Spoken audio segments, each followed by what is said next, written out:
What's up, guys? Work has been busy and I haven't really messed with this thing. It's starting to get really cold out here.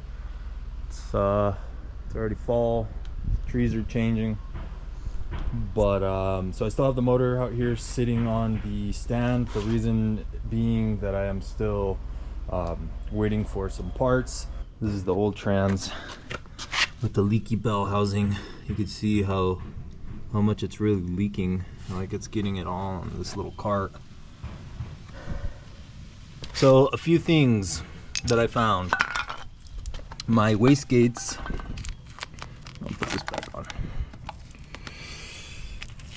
I had to readjust my wastegates. This flapper door was like loose, like I was able to move it with my hand. I was like able to close back and forth. So I loosened these nuts right here, and Blake at ET Spec, he said that the proper way to set up the wastegates is to release this nut all the way. There's two, I don't know if you guys can see it, there's one here and one here. You release this one all the way out so the flapper door is completely loose. Go ahead and push the flapper door with your finger, and with your other finger you close it to the closed position until the nut doesn't turn anymore by hand. And then you go ahead and do 360-degree turns 3 times. I did 3.5 because he said somewhere between 3 and 4, so I went 1, 2, 3.5. And now the wastegate is pretty solid, and I can't open it or close it with my hand, as to where before I was able to kind of flap it back and forth. So I think that's the appropriate wastegate pressure. Makes sense. When we were tuning my car, he said that he was only seeing 19 pounds of boost when the target was 22 psi or 21 psi or something like that. He thought it was maybe elevation, but now that I've taken the car apart, I can see that it's not that. It's actually deeper than that. It was just the wastegate. As for my clutch situation, ECS corrected their issue. They have a 20-day return policy, and I went over those 20 days, but obviously I wouldn't have known that I got the wrong clutch if I didn't remove it. I didn't have anything to compare it to, so when I installed it, I was just like, oh, you know, like, this is what they sent me, put it on, it's the correct part.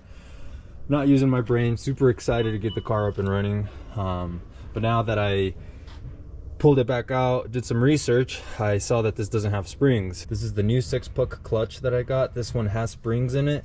This kit is meant to be used with the stock dual mass flywheel. The dual mass flywheel has springs in it inside, so this system basically in the flywheel. And since I got rid of that, now I have this 9-pound flywheel that's very pretty.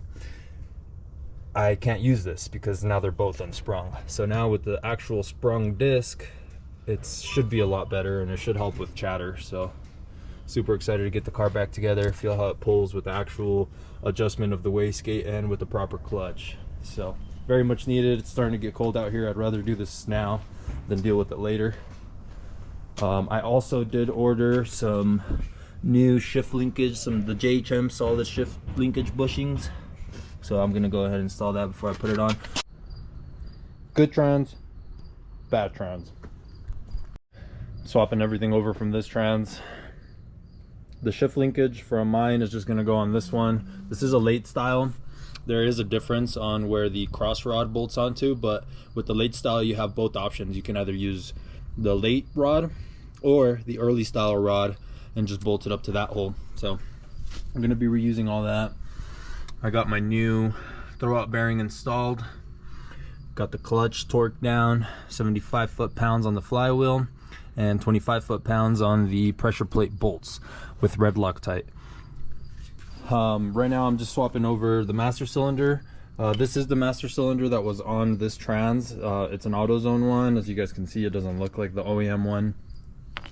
And this is the slave that was on my trans, which is the OEM Audi one, as you guys can see here. But it's burnt, and the reason for that is on one of the first drives that I took the car on, the clutch line popped off because it wasn't fully clipped in there, and it caught on fire, so it burnt it a little bit. Luckily I have a fire extinguisher in the car, and when this happened it was outside my house, so I shut the fire off right away. But I just ran, since I can't use either one of those. The reason that I'm not using the metal one from AutoZone is because the plastic broke off here, as you guys can see, and I don't really trust that much pressure going through just that little part of the rod. And then as for mine, like you guys saw, it's burnt. So I went and got one from O'Reilly's, which looks almost like the OEM one, except it has a few features that I really like. That being, it's metal.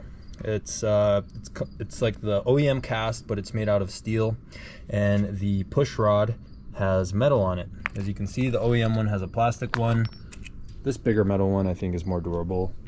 That way you won't have issues like the one with AutoZone. So let's go get that installed, mate the transmission, and throw it back into the car. I'm about to mate the transmission to the motor. I'm using this little transmission cart. As you guys can see, I can lower it down, try to align it the best I can.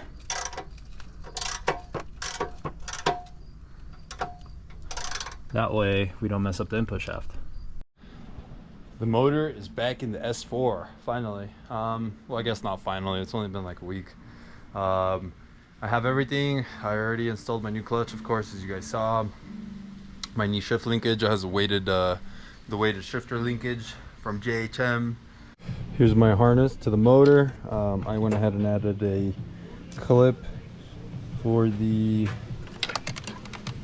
cruise control switch, which is the blue wire, and then one of my wideband signal wires to the ECU for data logging and tuning. Now I can quickly remove it for future motor pulls, which I now believe will be a common occurrence.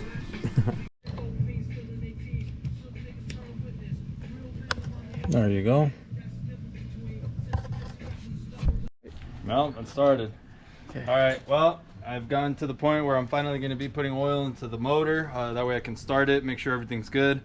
All I have to really hook up is going to be my AC condenser, or my radiator support in the front, but if in case something isn't right, I don't want to have to remove that. I can start the car up just the way it is now, so let's go ahead and put some oil in it. This is a stunt that is going to be performed by professionals. Kids, don't try this at home.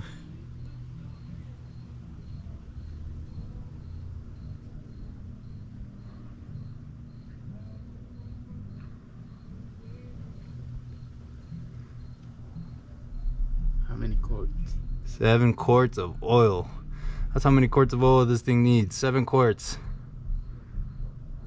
For such a little motor, not even V8 trucks need that much oil.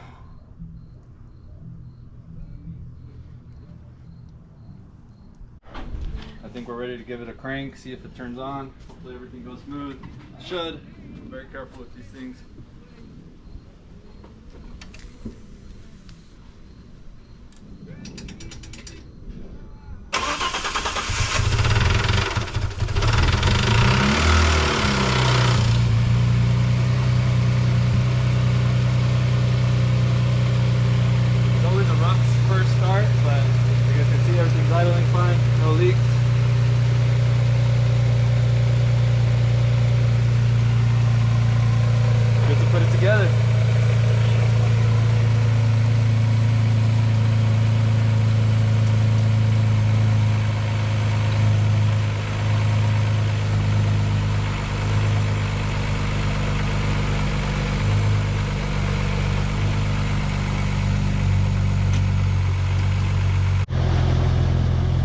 Audi's back up and running, all put together. I got my new O2 sensors. I retightened some clamps in my system, make sure there's no leaks. Well, the shifter feels really nice now that I have the JHM solid shifter.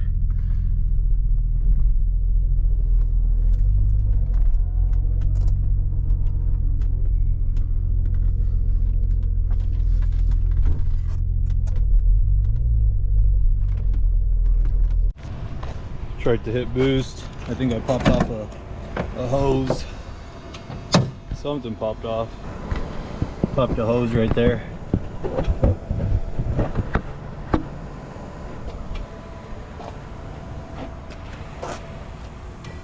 Have no tools on me, so I'm gonna try to pop it on.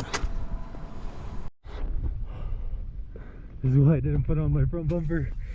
I just need to take off my headlight and retighten one of my boost clamps. Try to walk home with the old girl. Don't want her to think I left her and stranded her. Alright, I'm gonna get speed.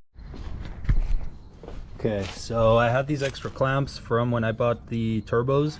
I'm gonna be replacing these old clamps that I had with these. As you guys can see down here, I've already replaced that one and that one. And then I also replaced the one that goes below the headlight. I'm not too worried about that one since it's plastic here. I just tightened it down a little more.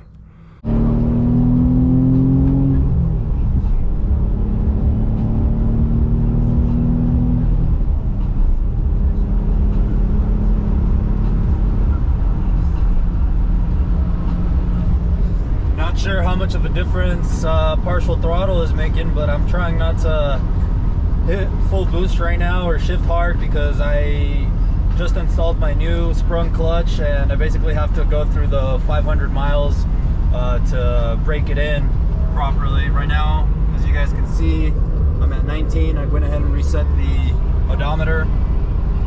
So I just did an oil change as well. So, I mean, not too worried about the reset. Car runs great. No leaks so far, no issues so far. Hopefully I don't have any issues anymore. Got my Mac Miller mixtape playing right now. The vibes are immaculate. Life is good right now. These cars are definitely a pain in the ass when they're giving you problems, but the reward when they're running right is just so good. Thank you guys for tuning in. I'm super happy to have the car back up and running. Stay tuned for more content, and I will see you guys next time.